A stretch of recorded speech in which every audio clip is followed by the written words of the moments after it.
As a dietitian who specializes in women's health, I spend a lot of my time speaking with people one-on-one, helping them figure out how they can get more nutrition into their meals and absorb more of that nutrition out of their foods. And one particular nutrient that I talk to a lot of people about is iron. And so I thought to myself, if my one-on-one clients are needing guidance around this, there's a really good chance that the people who watch my channel would also benefit from that information. So in this video, I'm going to be sharing some of my favorite quick tips to increase the amount of iron that you are eating in your meals and in your snacks, and enhance the absorption of that iron from your food.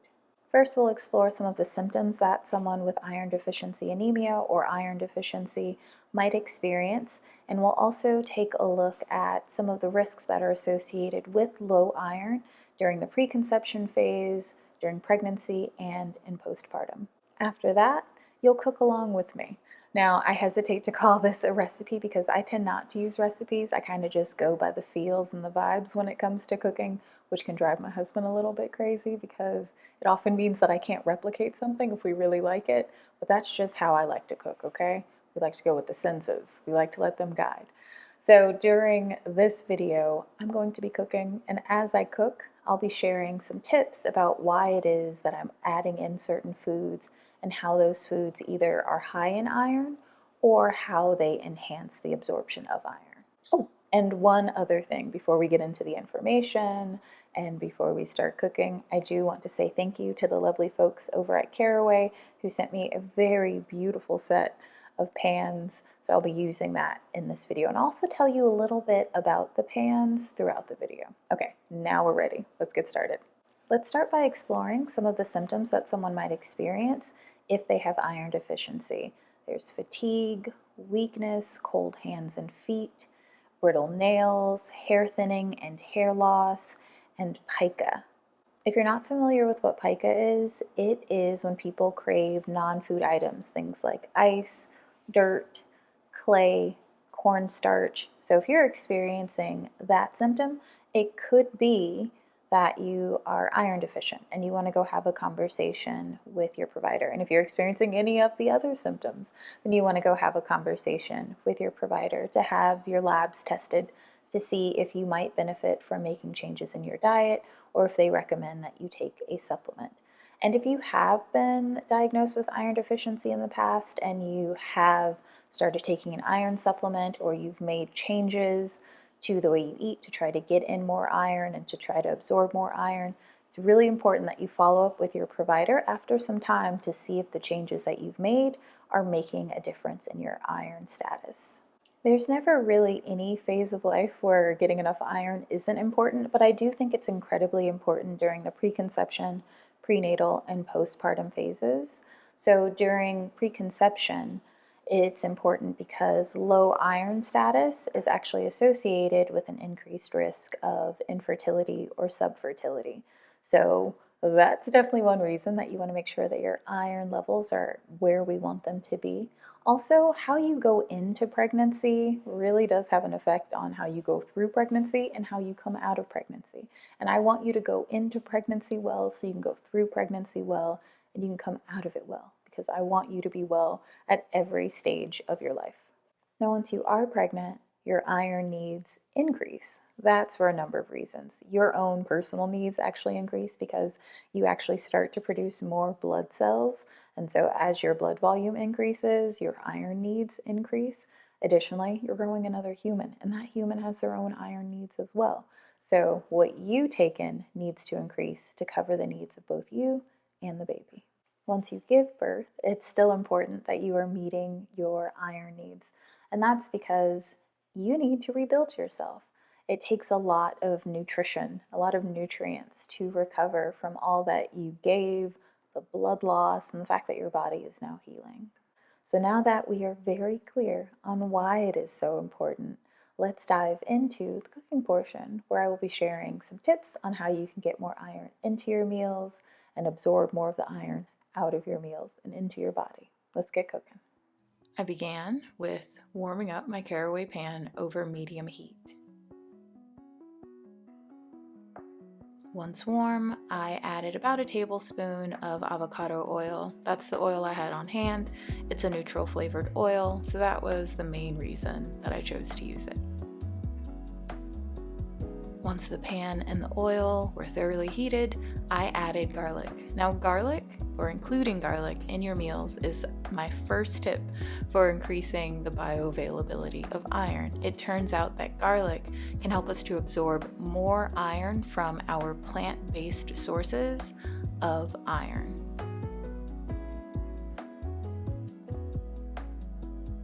Next, I added chili, and I added chili because my husband and I adore spicy food, and that is my second tip for you to increase the bioavailability of iron.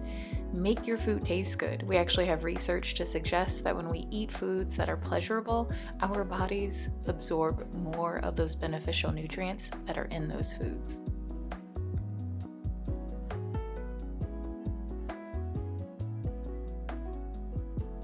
Next, I added shallots for flavor, and we already talked about the importance of making your food enjoyable and delightful.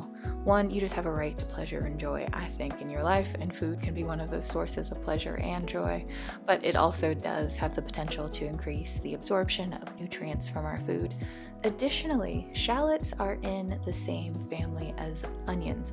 Now here comes your third tip for increasing iron absorption. Add onions to your plant-based dishes. Why? Because onions, like garlic, have the ability to increase the absorption rate of iron from your plant-based foods.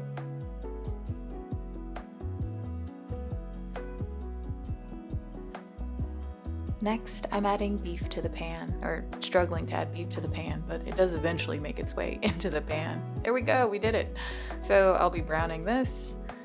I do think that beef is one of those sources of iron that people are very familiar with, and usually one of the first things that they think of when they think of making sure that they're getting enough iron or increasing the amount of iron that they're getting in their diet. And that's, there's a good reason behind that. It's because it is a great source of iron. Specifically, it's a great source of heme iron, and that's the type of iron that we get from animal foods. Now, this is different than the non-heme iron that we find in plant foods. The heme iron is actually more readily absorbed than the non-heme iron that we find in plant-based foods.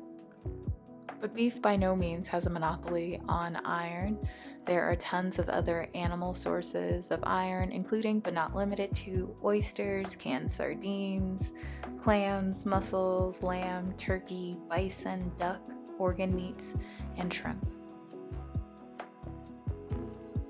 You might have noticed that I've only been using silicone utensils while cooking with the Caraway pan, and that's because I don't want to risk scratching the ceramic coating.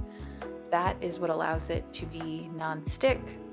That is the way that they have made it non-stick without using some of the materials that we potentially could be concerned about when we're thinking about our own health and the health of the environment. So using softer utensils like silicone utensils or softer woods is one way to avoid scratching it and allowing the pan to last a lot longer. And I do think that's why it has lasted for as long and held up as well as it has.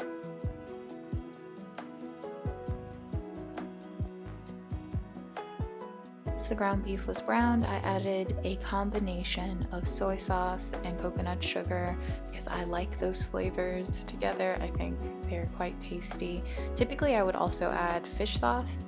I just didn't this time around, but that is one of the other things that I like to add to my food to make it taste good, because I'll keep saying it, food should taste good.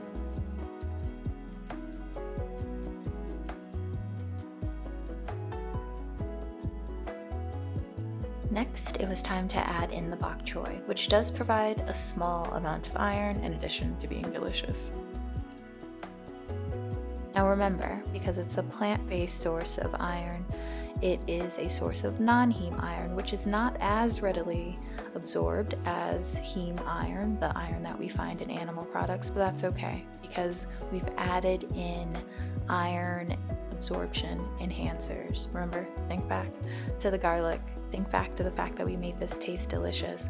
And also we've paired it with beef, so that heme iron that's in the beef helps us to absorb more of the non-heme iron that's in the bok choy. So there's another tip. If possible, pair your non-heme sources of iron with a heme source, and that will actually help you to absorb more of the iron. Additionally, bok choy is full of vitamin C, a very well-known and often talked about iron absorption enhancer. So whenever possible, we want to include a vitamin C rich food, or as many vitamin C rich foods as we'd like to include, with our meals that contain iron. That's going to help us absorb more of the iron from that food. So some sources of vitamin C include spinach, broccoli, peppers, strawberries, kiwi, and of course, citrus. Back in grad school, one of my preceptors always drank lemon water when she ate, and she said she did that to make sure that she was absorbing as much iron from her meals as possible. And before I forget, here are some additional plant-based sources of iron. Legumes, aka beans, peas, and lentils, dark leafy greens, dried fruit like raisins, dried apricots, and prunes, and nuts and seeds. Then I covered the pan to allow everything to cook down, to get that bok choy nice and wilted and tender the way that I like it. When we first got the set of pans, I was really nervous that eventually the blue would start to fade or get dingy or scratch, and that has not happened. We've been using them pretty consistently for about 10 months, so we've seen that they really do hold up as long as we care for them as directed. So we don't put them in the dishwasher, we only hand wash them, and we always use a soft sponge to clean them. My nose has let me know that the food is ready. You'll notice that I'm tipping the lid to allow all of the condensation to drain down before I pick it up. That's so I don't burn myself or make too big of a mess on my stovetop. And we ate this over enriched white rice, so some additional iron was added to the rice.